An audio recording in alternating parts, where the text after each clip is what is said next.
A lot of people ask me, what exactly is the technique that I have used to calm my nervous system and overcome my own symptoms of childhood PTSD?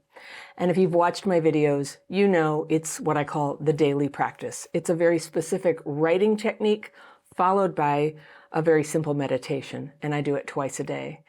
And I talk about it all the time. I have a free course. You can learn about it in my book, Re-Regulated, or you can get a very simple download that I'm going to attach down below in the description section. I'll put a link to it. And you can follow along with us on a recorded daily practice call. Now, we offer these every week at Crappy Childhood Fairy. They're free. They're available to anybody who's learned the techniques and who wants to join. Now, I know some of you, the time of day doesn't work out, or you just want to see what it's like before you give it a try, and that is totally fine. So this is my introduction to you to a recorded daily practice Zoom call so you can see what it's like. So here's what we do on the calls. We write for 15 minutes our fears and resentments, the very specific technique. Now, because watching us write on Zoom doesn't make the greatest video, I'm going to go ahead and fade out for that. You can pause your video and test the writing technique and then come back. Then I'll introduce the meditation, which is 20 minutes long. And again, I'm just going to fade to black and fade back in when that comes so that you can pause it and do your meditation and then come back for a big, long session of questions with me. I take questions from the audience on this call about how to do the daily practice. So not only will you learn more about how to do it on this call, but you'll find out what it's like in our community when we're interacting. And I think you might be very drawn to it. And if you like it, I really encourage you to come on and sign up for the free course and come onto a call with us. We have them every week. 2 of them are with me, 2 are with other team members, and you'll be able to see the whole schedule. We'll send you email prompts. We do that with anybody who's taken the free course. It's very simple. So are you ready to start? Let's watch the recording. Today we have people from all over the world, and we've come together to write our fears and resentments and then to meditate, and I'll be answering questions afterwards. And I will stay on for extra time afterwards to answer as many questions as possible. So the people on this call have been advised that it's recorded, and they have chosen for themselves whether to be on camera or have their names visible. So rest assured, viewers, everybody's safe. We're going to begin by writing our fears and resentments now. And some people here have been doing this a long time, and some are very new to it. So we've given out a handout. And if you're watching the recording of this, we'll make that handout available to you too, so that you can get a quick guide. But we encourage everyone to perhaps take the free course, the daily practice, and learn this in detail. A lot of questions that come up are answered nicely in videos in the free course or in my book, Re-Regulated, over there. It's all in writing, so you can do that. So let's write our fears and resentments. You'll be taking out your paper. We're going to spend 15 minutes. If you're done early, that's okay. You can go ahead and drop into meditation then if you like, or skip ahead in the video. And we're going to use the specific format that's part of the daily practice. I'm going to set my timer, and I'll come back in about 13 minutes to give you a heads up that we're wrapping up soon, because the one thing that's most important about this writing process is to remember that this is leading up to the release statement, aka the prayer, aka the sign-off. We ask for this to be removed, but every line that we're writing in the daily practice is our expression of willingness to have it removed. That's entirely the spirit that we're doing this. I have fear that I'm just no good. Fear, whatever it is for you. So please follow along with the format. Now we're going to shift gears and begin meditating. And if you're an established meditator and you meditate all the time anyway, you'll have no problem. You can just do the meditation you usually do. What we're looking for is a rest. So if you meditate sometimes and you find it very hard, don't do a hard kind of meditation, because in the daily practice, our goal is rest. We're not trying to empty our mind necessarily. It's good, sometimes there's some quieting down that happens, and that's desirable, but there's no beating ourselves up or going, oh no, I'm having thoughts. We're bound to have thoughts. So if there's no need to do that kind of meditation, unless it's your regular practice, there's no need to focus on your breath or your posture. or to observe your thoughts, or some of the things that are important for other forms of meditation. So I encourage you, if that's your normal way and you always do it and that feels good to you, do that. But if you just need a way to use today, try this. We just call it super simple meditation. And what we do is we close our eyes, we sit in a comfortable position. Anything except lying down is okay. And lying down is okay if you're very sick or in the hospital or injured right now. It's okay. But for most of us, lying down would encourage sleep. And even if you fall asleep, it's okay, but we don't encourage sleep. So we sit up in a comfortable position. Some of us like to put our feet up. Some of us like to hug a pillow on our tummies while we meditate. Some of us like to have a blanket. There will be noises around you, and it's good to know how to meditate, even though the daily noises of life are around you. But sometimes if a kid runs in the room and needs your attention, that's okay. Pause your meditation, deal with what's needed, or a delivery at the door, deal with what's needed, and then sit back down. And we'll tell you when the 20 minutes is up. So we're going to be doing this for 20 minutes. If you like to have an anchor word, which is also known as a mantra, you can do that. And I like to use words that are very neutral, that aren't big commands.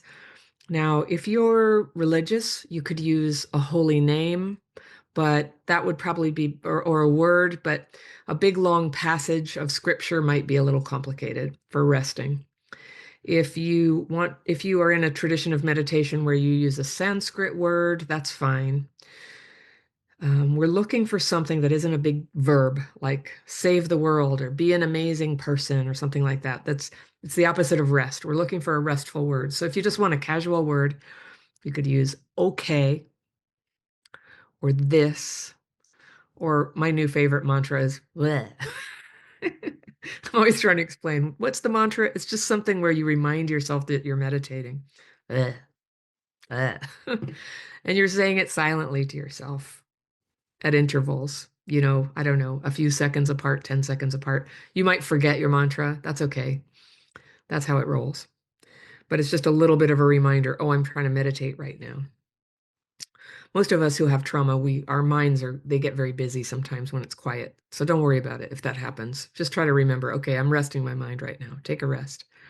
Rest is very, very therapeutic. You'll see. So I'm going to set my timer for 20 minutes now. I'll let you know when it's up, and then we'll have the Q&A period. All right. I'm going to be answering questions that you may have about the daily practice. And my goal today is to help everybody understand it a little better, get a little better at it, understand the nuance of it. It's very nuanced. If it were easy to teach, we wouldn't have calls every week for years and years. And you learn it in layers, I think. So some of the questions you'll find answered in the book, Re-Regulated, which is over my shoulder here, or in the free daily practice course, which you can access anytime and learn the techniques. And there's a Q&A, an FAQ section in that course where you can often find answers to the common questions. But I'll be taking your questions, and here's how you can help me. If you would, please phrase your question as a question. Start with a sentence with a question mark. We always are tempted to tell the story first and then the question, but if you would, tell me the question, and so that I can answer as many questions as possible. That helps us really focus our discussion. And sometimes I'll answer your question and a little bit extra too, because I have something to teach that's helpful, I think, for people who are new to the daily practice. And in order to raise your hand, just a reminder, I know Frida's been telling you, you can hit the react button on your Zoom panel and you'll find there the little hand icon, and that will put you in the queue to ask a question. And if you're not sure you want to ask a question, go ahead and raise your hand. You can always take it down later. I'll be taking the questions in the order that people raise their hands. So you'll have time to change your mind if you want to. And again, if you would like to protect your anonymity here, you can turn off your camera if you wish. We are seeing the top 25, just 25 images out of 240 right now. But you can turn your camera off even if you're asking a question, and you can also change your username that appears. This will be recorded and it will be shared on the Crappy Childhood Fairy website and perhaps on social media and YouTube. We want to make it very, very accessible to people who want to learn this, but either can't deal with coming to the call or are not able to because of their schedule. All right, here we go. So I'm going to begin with questions. And Deborah, you are first. You can unmute.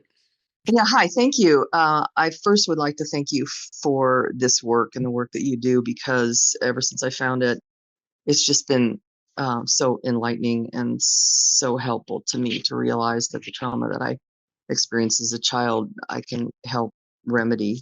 But Thank my question, it's a little vague. Um, I'm struggling with writing down the negative thoughts. I'm rather literal, and I've in all my studies in my spiritual work all these years, one of the things that's kind of been um, in my face a lot is that if you're focusing on negative, um, then that's what you generate. So I understand that there's a nuance with writing it down and then releasing it, but I'm struggling a little bit with writing it down, because sometimes when I write it, I think, no, no, I can't say that. I shouldn't say that because that's going to cause it to happen more. you. Does that make sense? Uh-huh. Yeah. Some people believe that. That's definitely like the line of thought of some approaches. But it's not what we're doing here. And I would just say, are you thinking it? Obviously, since I'm So writing it it's down. here. It's too Yeah. late, isn't it? Yeah. But It is. doesn't writing it reinforce or Do I not? look like somebody who's been reinforcing negativity for 31 years when you hear my story?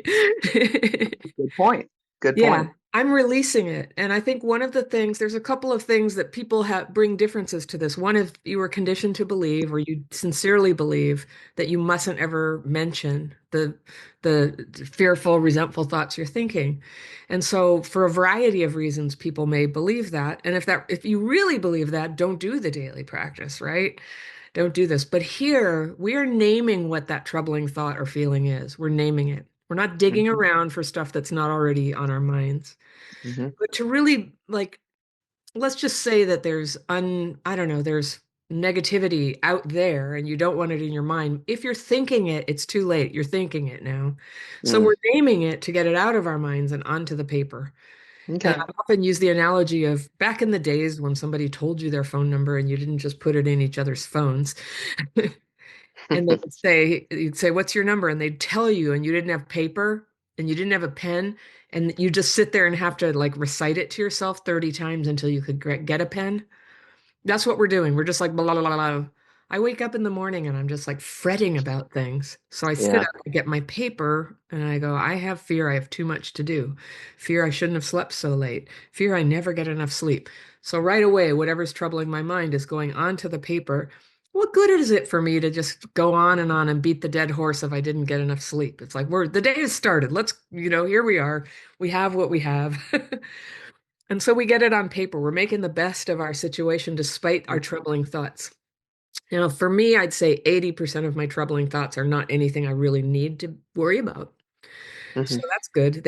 I get those released. And then when I have less of that on my mind, the 20%-ish on my mind that I probably do need to worry about, it's like, oh no, I forgot to send that insurance thing that they want. That was something that popped into my mind when I woke up today. Oh, I was supposed to send that. And so good, it popped into my mind. And my mind is like addled with 1,000 stressful thoughts, I don't remember stuff like the insurance form. I drop the ball all the time. That's Mm. a lot of how the trauma manifests for me is just like just overwhelmed with junk in my head and also reactions to things when I'm in the moment with people. So it's really good to have a way to just name it and get it on paper. Yeah.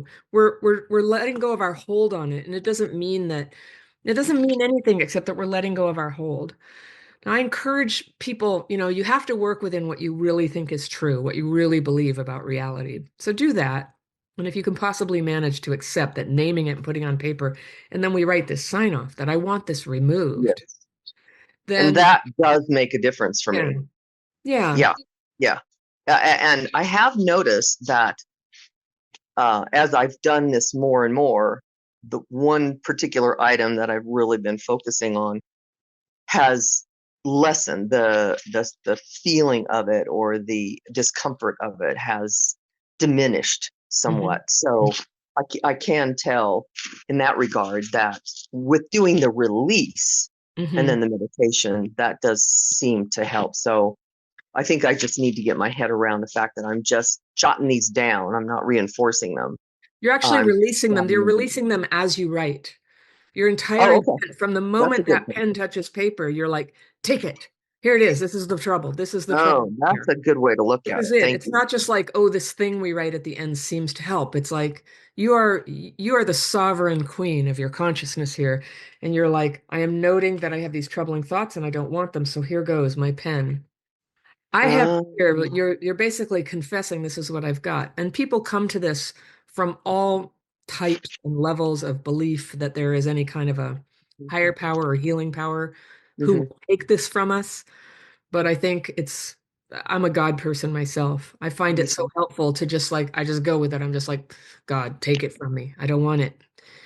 And I've just had so much relief from it over the years. I don't even have any doubt in my mind that writing it and asking for it to be removed is good and helpful and works. But when you're Yeah. starting out, it's a grand experiment, isn't it? Like, is this going to matter and what you can go by? I don't think nobody should put God on the page if that's not their belief. You put the strongest thing that you believe in.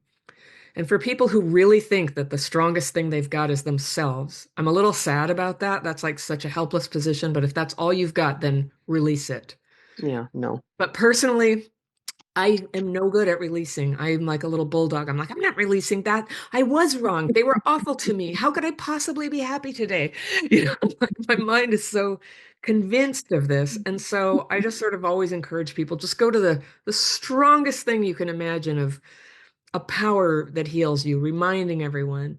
If you've ever skinned your knee, did your knee heal? Did you know how to Um, heal knees? You did not. And yet there's a um, healing force that yeah, works for your I benefit. get that, and that does help. But Yeah. your comment about releasing it as I'm writing, that's really key for me. That really Yeah. helps. That's the Yeah. entire intent of it. So I think sometimes people who are new to it can get a little lost in the sort of the litany, the rant of it Hmm. all. And another thing, and this, and oh, by the way, and this. And I mean, that's okay that that happens as long as we're doing it in the spirit of, I'm only sitting down to write because I intend to be free of this. I don't want it anymore. And Excellent. and sometimes we're tempted to hold on to it because, well, honestly, because a lot of us, the only boundary we ever had was anger, Yeah. and the only safety we ever had was constant anxiety. If Hmm. everything's a danger, maybe you can avoid it. And so we're starting to take this leap of faith that if we can name these things and release them, we're going to come through it safely, that we're going to be free to set boundaries. Yeah. It's just a piece of paper. The release really does make a difference. Oh yeah. That was a key part that I kind of missed at first. Yeah. Um, and because I didn't see that particular Yeah. place in the book, but now that Yeah. I have that, and knowing now that I can just visualize releasing as I'm writing, that makes a lot more sense for me. Yeah, or don't visualize anything, just trust that it is released. You don't have Yeah. to work that hard. You'll always find the hardest thing I find for my students to accept is that it's easier than they think. You Mm, don't have to visualize anything. Just name the fears and resentments, and your whole intent is to get free of it. And you don't have to sit there and like work overtime to try to see it properly or make it go. It shall be done. from a It's as perfectionist natural as can be. Yeah, it's just as yeah, naturally as can be. Well, thank you. excellent. That's Great very question. helpful. Thanks so much. Thanks. All right, HC is next. You can unmute HC. Hi. Yes, I started your meditation practice, the daily practice on Saturday. So this is I believe, my third day or so. And Yay! That's wonderful. thank you. And my question is, when I'm doing the daily practice, sometimes my emotions are triggered. Uh, Anxiousness and sometimes maybe even tears are triggered. Is this common for the daily writing and meditation? It is common. and it's okay. And so first, I just want to say good cleansing tears are nature's greatest re-regulating thing, you know. Good cleansing tears when you're just sort of facing the pain and sitting with that quietly and putting it on paper is a beautiful act of expressing it. It needs to be expressed. And so we're sitting in a we're facing what's painful in a safe way. And then meditating sometimes, you know, tears are coming too. So that's all fine. And then feeling anxious, I don't know about you, but that's almost my default state. So sometimes I'm feeling anxious.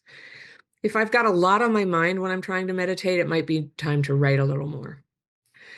But if writing or meditating feels completely upsetting, then maybe you just slow down or ask yourself, is this really, you know, is this really the best thing for me right now? I would say there are some people, well, I know meditation, for example, for people who are still getting very dissociated when they don't want to be, then there's no need to meditate. That can make people a little vulnerable to dissociation, as I understand it. So it's okay. If anything doesn't feel good, you don't need to do it. If anything doesn't feel right for you, you don't need to do it. But I'm teaching the techniques and you know why we do them and how we do them. And generally speaking, emotion is fine. Some of us have been very emotionally repressed. Others of us have been emotionally dysregulated in the outward way, where we're just like we can't stop crying. And some of this just can't be helped sometimes. In the daily practice, you know, if you find it helpful, you'll probably find that doing it regularly helps you come a little bit to center on that, where you're feeling your feelings in right proportion and they're not just getting the better of you and sabotaging you when you're trying to give a speech or, you know, read a book to a child or something. You don't want to end up kind of just like losing it, right? That's sometimes when people are like, aren't all feelings good? And I'm like, yes, if you don't have what I have. Sometimes they're just like, you know, kind of a problem in their own right. And they're probably more, my feelings can get exaggerated because of nervous system dysregulation, I think. And, uh, and that's when they can be, you know, troublesome. But otherwise, of course, we want full access to all of our emotions. Trauma And is sad. Can I just say, HC, you know, the thing that gave us this is freaking sad. And it's appropriate to cry sometimes. and so the more I do this, the better I will become. Is that what happens? I guess time will tell, but for many of us, yes, that it starts to feel more natural and just more kind of, you know, okay. I remember once I had all this surgery. I couldn't eat food for like 2 weeks. And then when I ate food, it made me sick. And now I just do fine with food. It's something like that, you know. Food and me were like that. It was very, you know, sometimes it's a little rocky getting started. But again, I just want to caution people, if you're freaking out, if it's causing anxiety attacks, don't push it. Don't push it. And you know, if you're somebody who's like in a very vulnerable place or you're in the care of a professional, talk to them about it. And a lot of people learned about the daily practice from their therapists. Some of them, you might be doing the daily practice and you might have a therapist who feels really worried about it or whatever, but you get to decide. You get to decide what's helpful to you and follow along what serves you. And unless you're in such a difficult state that you're not really in a good place to make decisions for yourself, I just encourage you to take that sovereignty over your life and make your decisions like this helps me, I'm doing it, or this doesn't help me, I'm not doing it. People worry about being disciplined enough with the daily practice. And it really is like if it's good with you, if it helps you, I really encourage you to do it twice a day. It does something that's more than twice as valuable as doing it once a day. It kind of helps change your paradigm and kind of in a literal sense, in a material sense, but also kind of in a spiritual sense, where you just start to trust, like it's okay. I'm really moving this stuff through now. This stuff is really moving, and you start to feel this sense of. I often liken it to a river. It's like a cozy river, but it feels terrifying to get in a river that has a current. Like, where is this going? I don't trust it. I gotta hold on. And then you start finding that you're safe. You can let the water carry you where it's going, and you don't always know where it's going, but it's just like it's going in the direction of better and better. That's kind of the idea. But you have to stay sovereign to make the decision for yourself. I have slowed down. I've quit the daily practice before.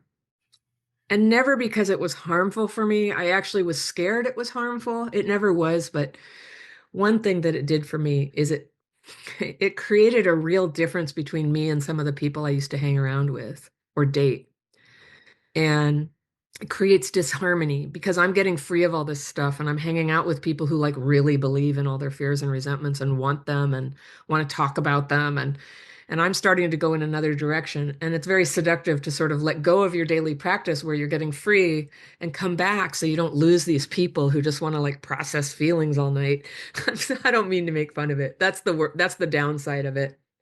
But when I've ever quit, it was usually to fit in with people who were not in this process of change like I was. And I didn't want to lose them. And then I lost them anyway. And then I was really sad. So I came back to the daily practice. So when you start changing and you start to have less of, I don't know, here's an example from my life. So my girlfriends, whenever one of us got dumped by a guy, we'd go, well, that's because men suck and they're pigs and they don't get you and you're just too intelligent. And we were collectively not in a place where we could ever really look at our part in that, whatever it might have been. And as I became somebody who was more free of my fear and resentment and could be a lot more curious and insightful about like, well, one thing that I did there was, I was dating somebody I didn't really like, actually, or I was trying to force the relationship, or I was being very combative with this person. There's just insight that I could get finally. And it wasn't helpful for me to go back to the group of friends that were just like, oh yeah, that guy, he wasn't good enough for you. I wasn't really interested in that information anymore. I was trying to change. I was trying to change so that things could be better for me. So that's the biggest reason I've ever had to put my foot on the brakes. But you can put your foot on the brakes simply by don't write and meditate and then see what happens. Just see how that is. Is it helpful? Like it feels so great sometimes when you have a regular practice. It's like exercising. It's just like you don't go for a day and you're like, this is great. But you don't go for a year and it doesn't feel great. So that's my experience. Thank you. I think what it is I'm not used to expressing my feelings, and I was not allowed to.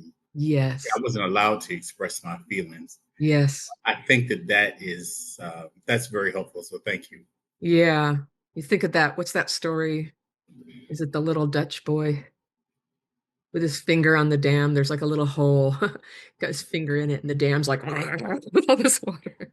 But the daily practice, we're never taking on the whole reservoir. We're just taking on what's up right now. What's up right now. So we never are going to drown.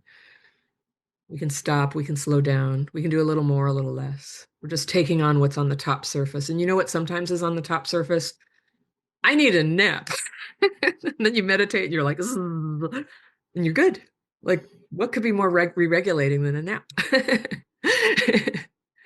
So it's a very natural thing to face what's up.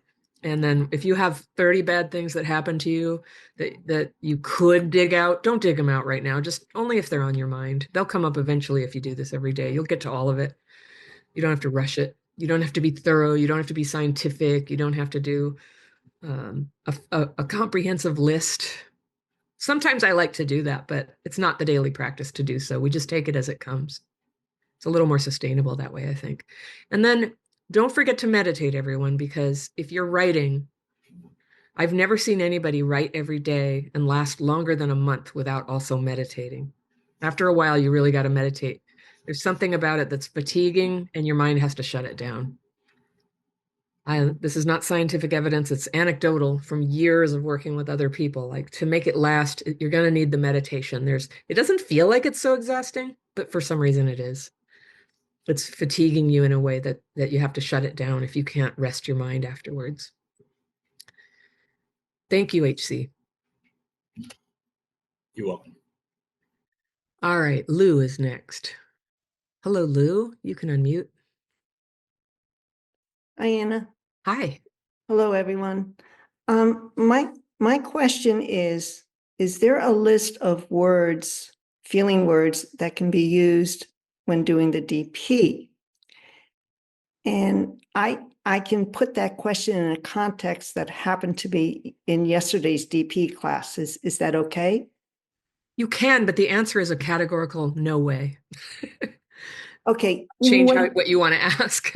okay, I'm sorry. Okay, so what happened in yesterday's class Yeah. was I was reflected a word control was coming up for me, and I had no awareness that I felt Mm. control. So it was like, oh, that's another word to do the DP on. So, Well, I'm not sure what you mean by that, but if you had the thought, I wasn't aware I was so controlled, this is how you write it. I have fear. I didn't know I was so controlled. That's all. okay. Yeah. Okay. All righty. Thank you. Yeah. Sometimes people are like, but fear and resentment, that's so narrow. It's like, what about all the other feelings and observations? It's like, yes, you can cram them in there under the buckets of fear and resentment, but we're not trying to release control. We're not trying to release sadness. We're not trying, we keep it really focused on two simple buckets, and simple is your friend in this. Because it could otherwise get so complicated. So, without a doubt, like your experience of, oh, control, it really came into your imagination. That's wonderful to write about, but you just throw it in that grammatical bucket of, I have fear, this thing that I'm thinking. And some people are like, but that doesn't sound like fear. And it's like, you're right, but we do it anyway. Nothing is really a fear, but fear means anything we're sort of troubled, anxious, just don't know what. It's something other than perfect harmony and peace. And then resentment is that kind of thing, but with anger tinge on it, anger or blame. So those are the simple buckets that we're working with. And you can Okay. end up, it's funny, like there's like a million colors, right, of our experience. And they become vivid. They become, it's much more beautiful and complicated in a good way than you realized. And all of that becomes evident with less fear and resentment. And there are some things that are obviously fear and resentment, and some stuff where you're like, oh gosh, this is just like a device. Anna told me to just shove it in there. And that's okay because you're just clearing away. Some of it maybe doesn't even need to be removed, and you trust the process. It's okay. It doesn't need, maybe it doesn't, maybe it does. Maybe this is serious, maybe it's foolish. We put no value hierarchy on our thoughts and feelings here. We just get them on paper and we release them and trust that what's left afterwards is going to be what matters. Okay. Thank you. Yeah, sure thing. I'm going to go to Jennifer. Jennifer, you can unmute. Hi, good Hello. afternoon. Hi. I have a quick question. You tell us when it's time to meditate, you say we should not rest our heads back against something, we should not lean back. What's Uh-huh. the reason for that? Well, but just because my meditation teacher taught me that, like, get as comfortable as you like, but if the back of your head is resting on something, it triggers sleep. And Okay, we don't want to encourage sleep, but many of the time I meditate and my head is like, whoa. And I fall asleep. And it's okay to fall asleep, but we're not trying to, this is something a little different than trying to sleep. If that makes okay. sense. Yeah. Understood. So if I don't fall asleep, it's okay that I lean back? Because it's kind of uncomfortable for me at times to just sit straight with my eyes closed. I was just wondering if I don't fall asleep, it's okay to lean back. Well, you Just to really rest can my do head on the back whatever of the works for chair, you. You can do actually. whatever works for you, but I try to teach people sort of a best practice, which is keep your head Okay, upright. But I've had okay, neck injuries where I absolutely support my head. Yeah. Yeah. And then okay. it gets Thank you. better. One of these days, I feel like I want to do a promo for this pillow I bought. It was $270, but it was the best money I ever spent. I had neck pain all the time, and it's this pillow that it's got this kind of what you put your neck on. It's got this steep slope and then a shallow slope, and it gives you this little neck traction, and it's just the best. Totally an aside there. Oh gosh, we're recording today. I shouldn't even bother with little stories, but I love this Thank you very pillow. My neck feels much. good again. All right, Karen, you're next. Hi, Anna. Hi. My question is, can I write, I have fear that I have resentment? I haven't come across this yet until today. Mhm. I've been doing it for a few months, but resentment was something, again, that I wasn't allowed to have in my family of origin. And so this came up for me today. Oh, sure, you can write that, but just write it once. It's not like the form or anything, but you can say you have fear about anything. Fear I have to do the daily practice now. So whatever's actually there and then the programming that you had that it's not okay. That's good stuff to get on the paper whenever it's up for you. fear if I write this, I'm just going to get in trouble or whatever the fear is. But here's something nice to know about resentment. It's really just like a big tangle of fear.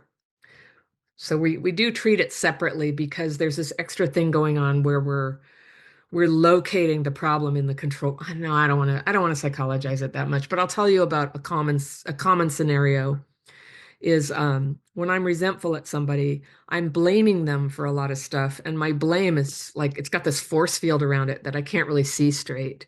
The person I'm most like the people we're most likely to resent are those closest to us. So I have a husband, and most of the time I just love him, and he makes life nice, and sometimes I'm just so resentful at him.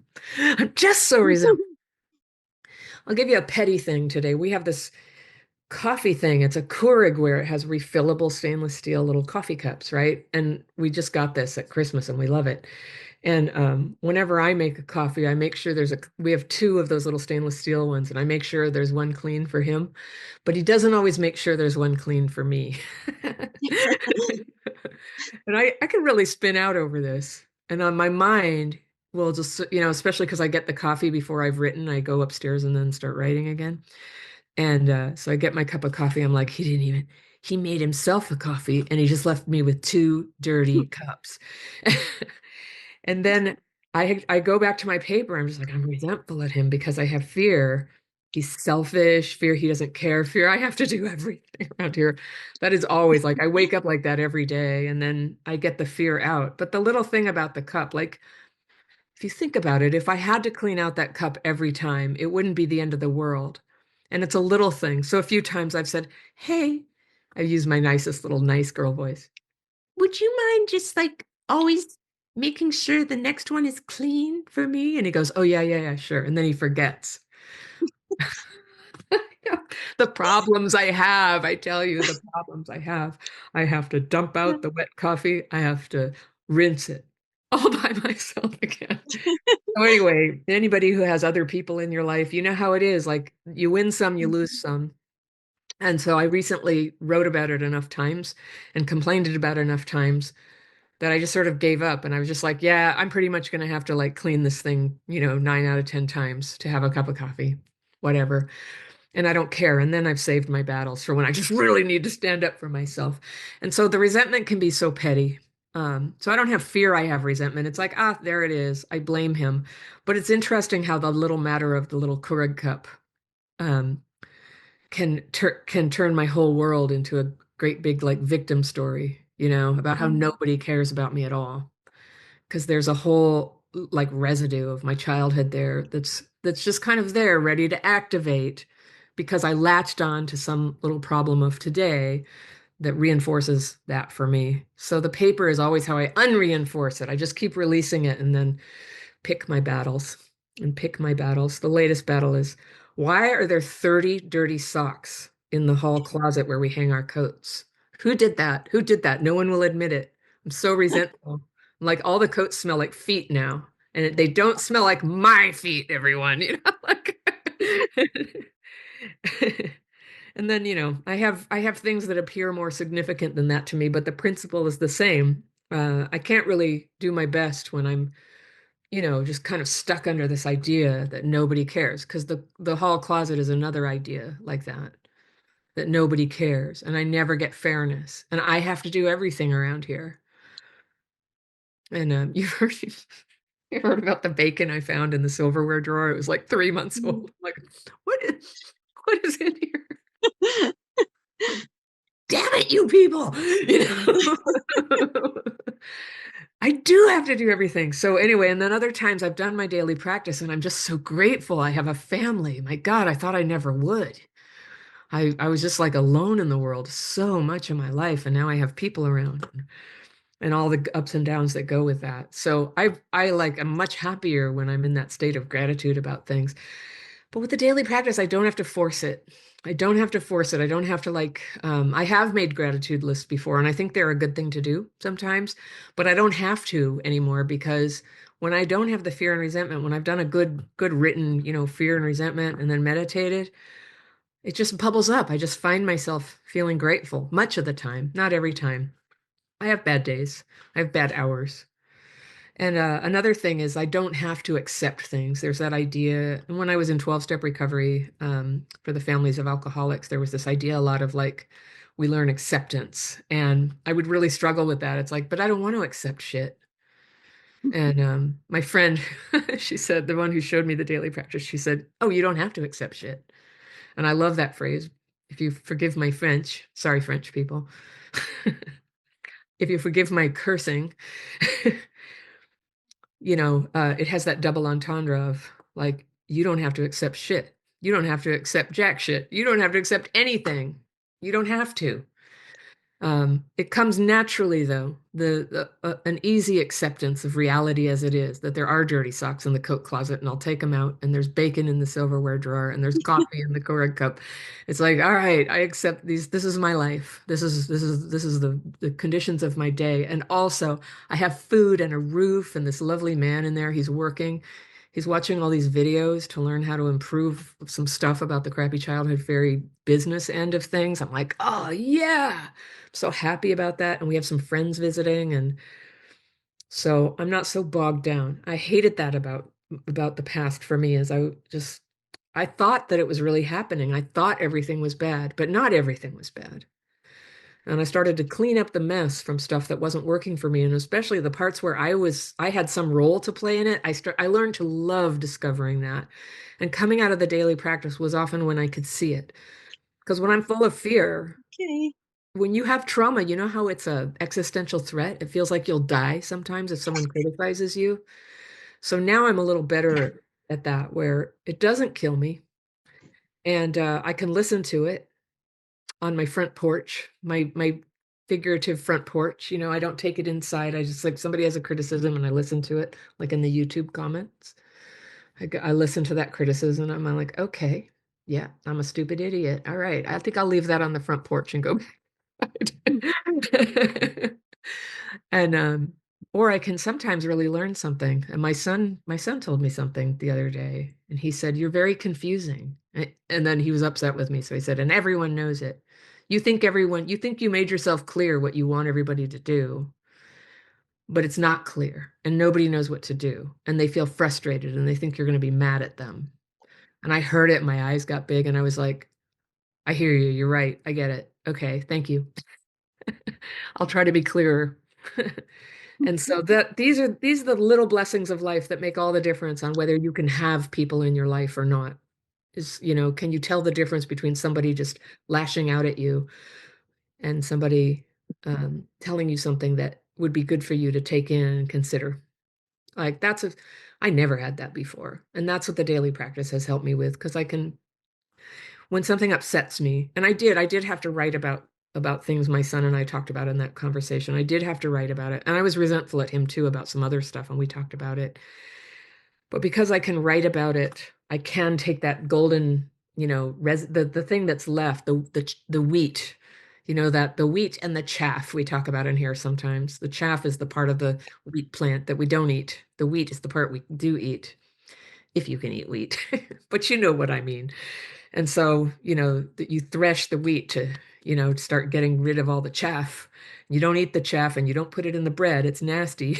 You don't want it. It's not nutritious. And that's what we're doing here. We're getting rid of the chaff. We're saving the wheat, but we don't even know the wheat from the chaff when we're just so overwhelmed with trauma experiences. It's too overwhelming. Can't think straight. More information's coming in. And did you know that literally, I learned this in my neurobiology of trauma course a year ago.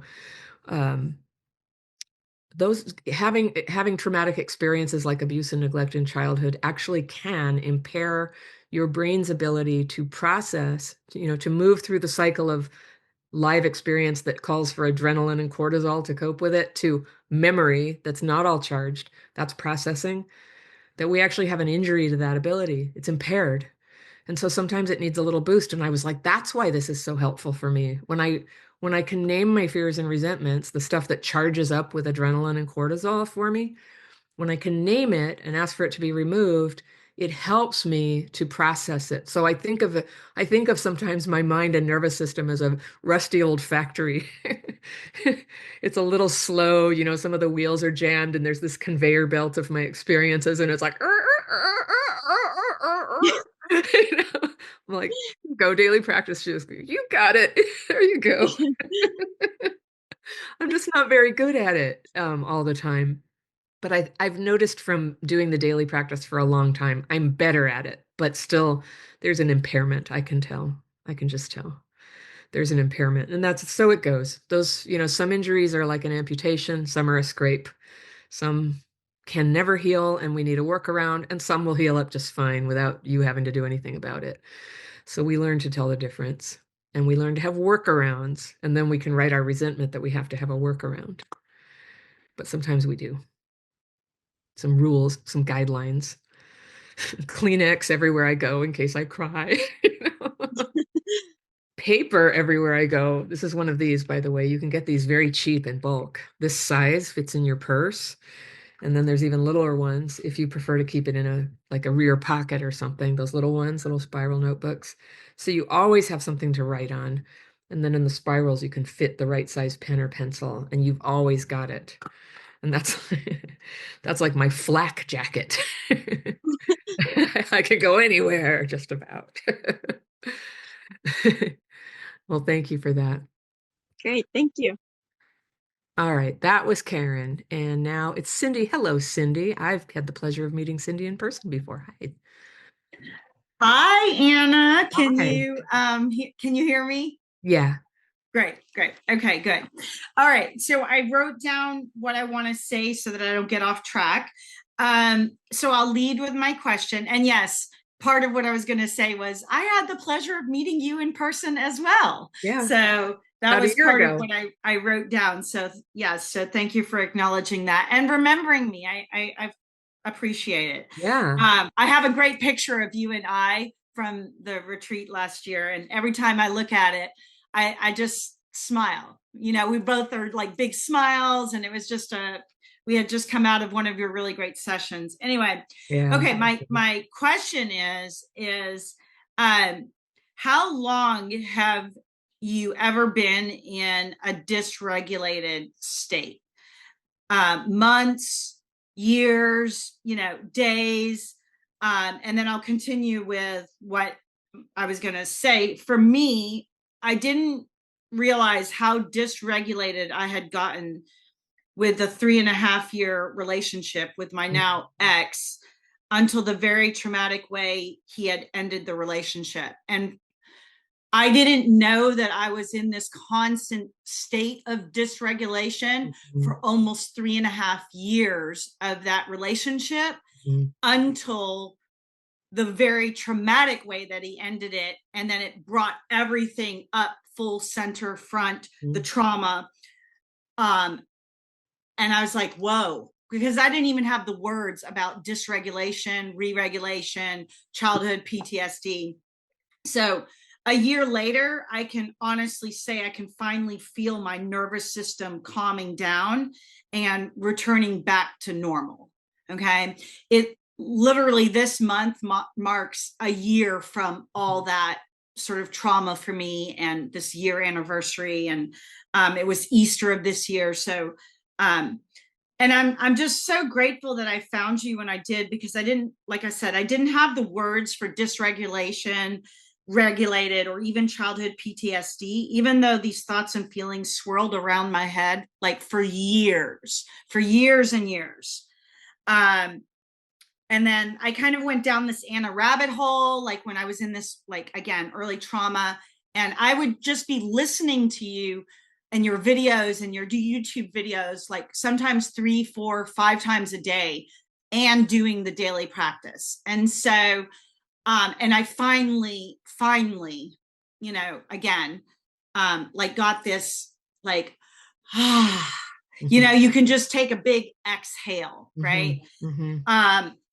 And the last part was, coming to your in-person retreat last May in Sonoma was, in addition to the videos and the daily practice, it was instrumental to my healing journey. And for that, I'll be eternally grateful. Thank you. Well, I think I'm like you. When I'm dysregulated, it makes it harder to form memories or keep track of time. So there's this funny way that when you think, how long was I dysregulated? I don't even know. It's so fuzzy. It's like a fuzzy blob, but it's also a matter of degrees, isn't it?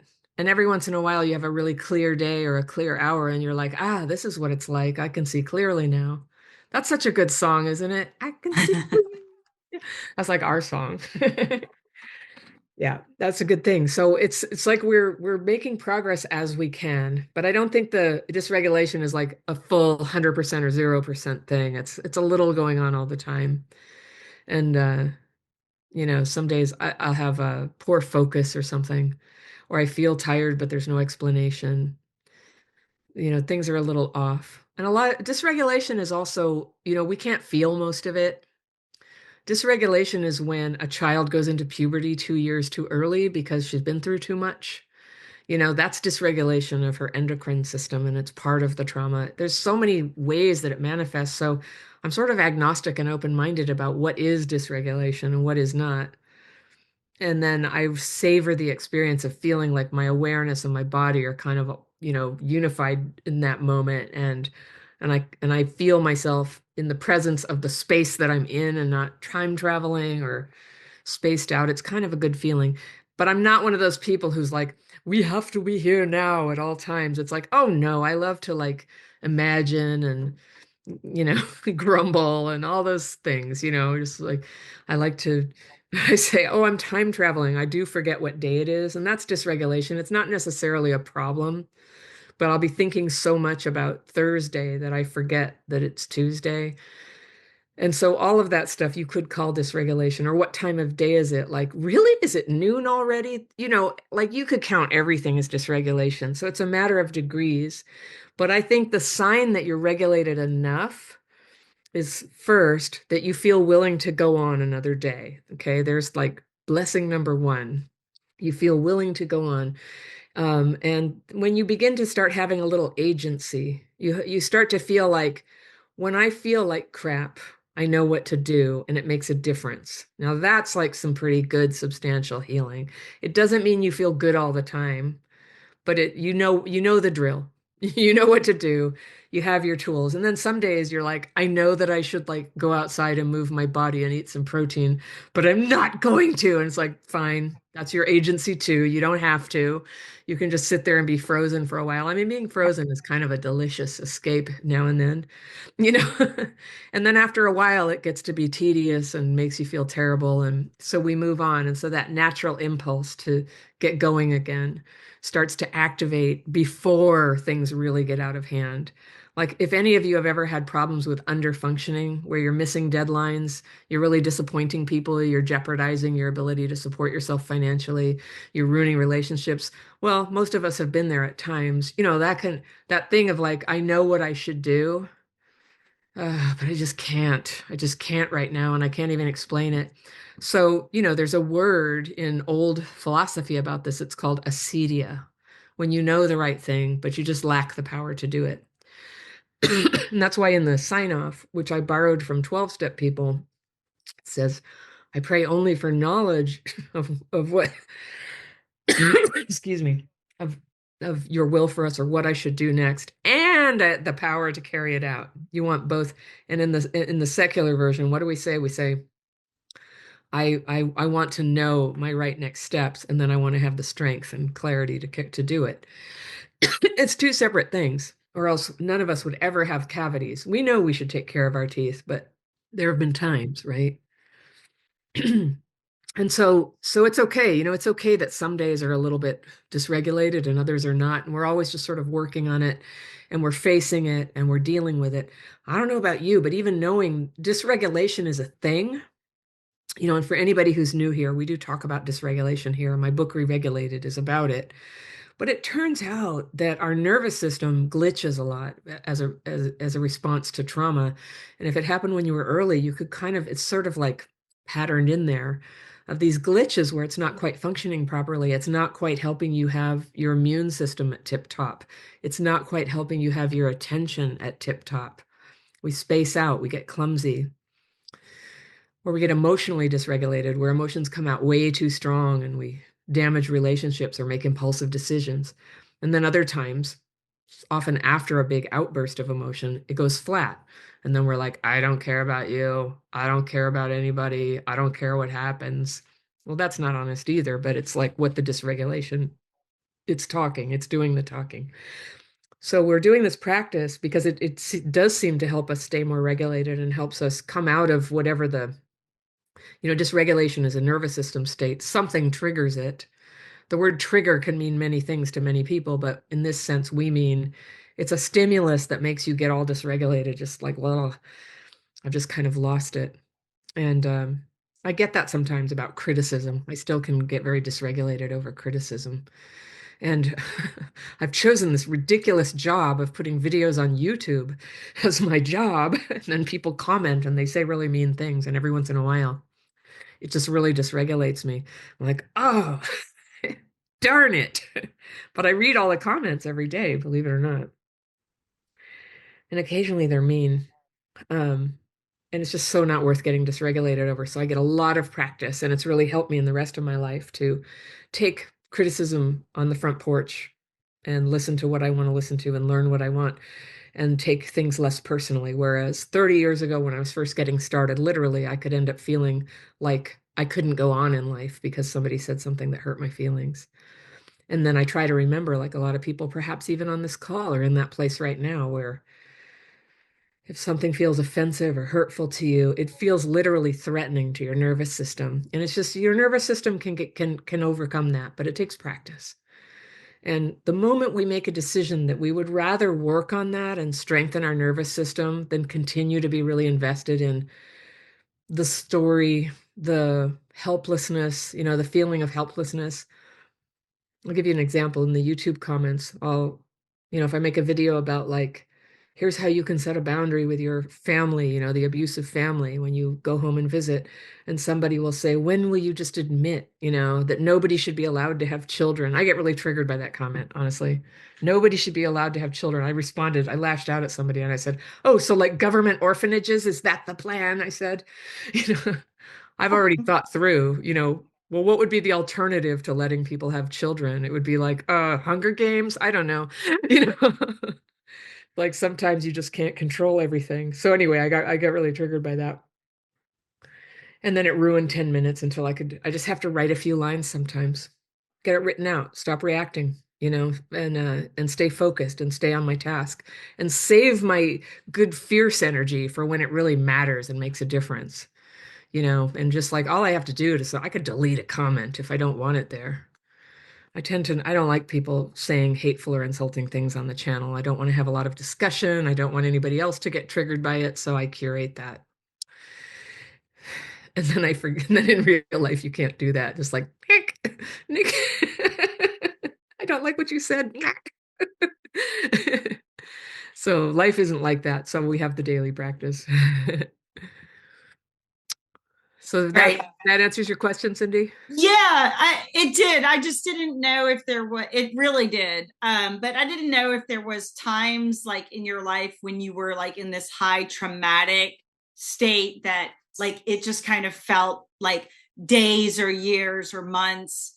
And I didn't have this realization until obviously after the fact. So I just was curious if there was like, do you remember like, I know your backstory. So like when you were divorced or going through whatever, like, was that like days, months, years before you finally sort of got yourself like, to the point of awareness? Absolutely. And so it's some of it's fuzzy, but I can tell you one time bounded thing that I know exactly how long it was.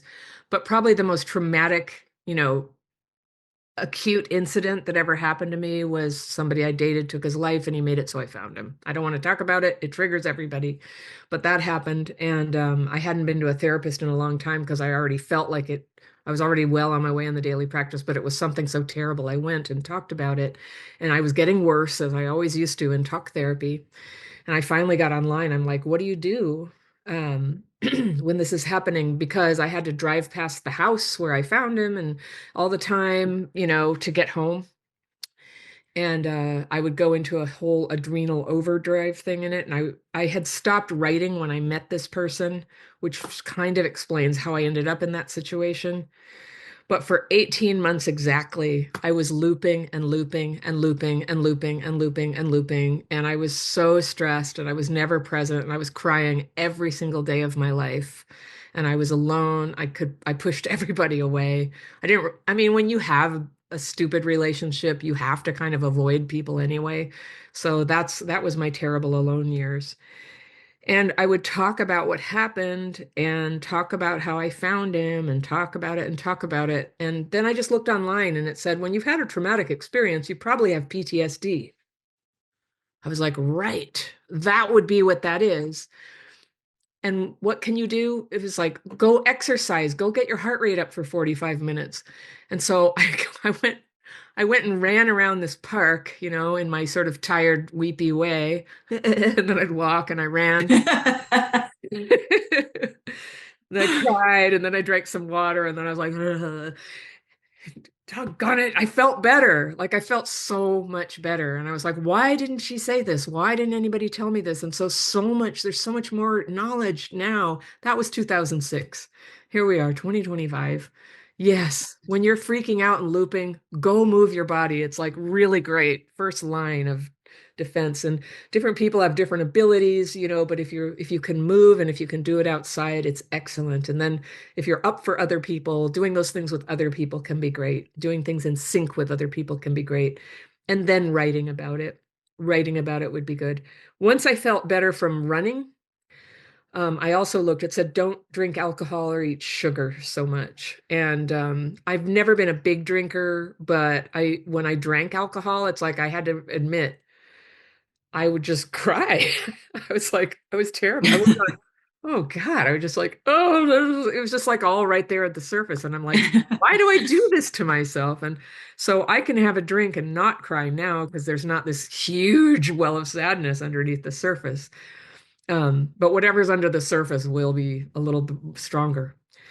But I also, the sugar, I found out like, oh yeah, eating sugar, as much as I love it, it makes it a little harder to manage my emotions and to stay present and to be regulated. This was what, in 2006, I didn't learn about dysregulation until 2014 or something. So I didn't know the word for that or for CPTSD. But anyway, nobody ever told me this. I learned it from Dr. Google and, you know, yeah, Dr. it's Google. just like, what do you do? And so I was at the point the doctor was saying, I went to the doctor and I was like, I can never sleep. I'm just like, I have big circles under my eyes. And, uh, you know, I was a mother. You can't like, you got to kind of keep it together, you know, at times like this. And I was feeling really bad that I don't know, I just never had like their clothes ready on time. We were always late. I was just running ragged. She was like, we're going to have to get you on medication. And because the daily practice had in the past gotten me out of the worst depression of all time for me, I was very reluctant to alter my mind chemistry. So I was so glad, like, there's all this like non-medicine things you can do. You can do it whether you're on medicine or not, of moving, drinking water, staying away from things that elevate you, you know, like sugar and alcohol, if you can. And for people who can't, you know, I always say like, well, God bless the coping mechanisms. I used to have to smoke cigarettes to hold my act together. And then I didn't anymore. I had the daily practice for 3 years and I was able to stop. So whatever it takes for us to hold it together for now, but we continue to release these fears and resentments and we continue to start practicing, you know, common sense things that help us be stronger, more clear in our minds. When we are clear in our minds, we can start to tell the difference between something that's other people's fault and something that's our fault, which all of a sudden introduces agency, you know, because that's the part we can change. We can set boundaries. Even boundaries they're like up there at like, you know, if there were 4 years of this, wouldn't it be nice? 4 years, you're done, you're all cured. But it was like junior in high school there, you're like setting boundaries. And then I would say in the fourth level, it's more about you start to have this graciousness. You start to be like, yeah, I don't really care if this thing triggers me. I'm slightly more interested in trying to bring harmony where I go than in defending myself against other people. You know, that's like a next stage of development that I'm very happy to be enjoying much of the time right now. Maybe not 100% of the time, but much of the time. And that's what we're doing. We're doing this daily practice so that we can be ourselves. It's not just to feel better. It's not just like a substitute for a pill that would make us feel better. It's so that we can start to function again and have a working system inside that can process information and experiences and emotions. And and it's a safety. We're safe because whatever happens, we'll know what to do. So we no longer have to try to control or avoid people so much. We can avoid people if we choose to. We can make requests for, could you please not do that around me? But we're safe now because it's like maneuverable. I can take myself out of that situation, or I can choose to go in, and I can, limit the time that I'm around something that's difficult for me, or I can avoid controversial topics when I'm around people who love to argue. So there's just things like that that I can do to start having it a little easier and not be overstressing my whole system all the time, every time I go to the grocery store, which literally used to be one of my big triggers. The carts in the aisle. Why do people, like, hey, don't they realize they're blocking everyone? It just like drive me nuts. So now I just have more, I just have more peace inside, and I save my battles for the stuff that really matters. And every once in a while, something comes up where you really do have to show up and you really do have to stand up. And she's so far away now. You remember it used to be closer behind me, but there's that picture of Saint Dymphna. She's the patron saint of people with neurological injuries and sexual abuse. Believe it or not, those two things. She has lilies and a sword. She decides what she gives you.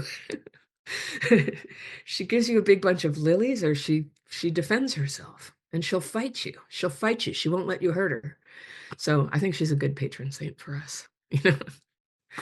Yeah, she's very good. She's a real person who lived in Ireland centuries and centuries ago. She was 15 years old. So, and she was martyred. And so now she looks after all of us. So Thank you. Yeah, thank you, everyone. Yeah, thank you. That was very generous of your time and energy. And wow, thank you for the answer. I really appreciate it, Anna, a lot. Thank you.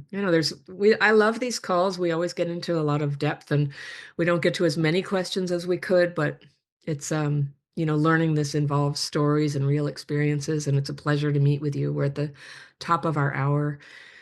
And so I wanted to thank all of you for showing up for this and for being willing to ask your questions on a recording for the benefit of all the people who will watch this recording. We love all of you watching the recording. Thank you for being here too.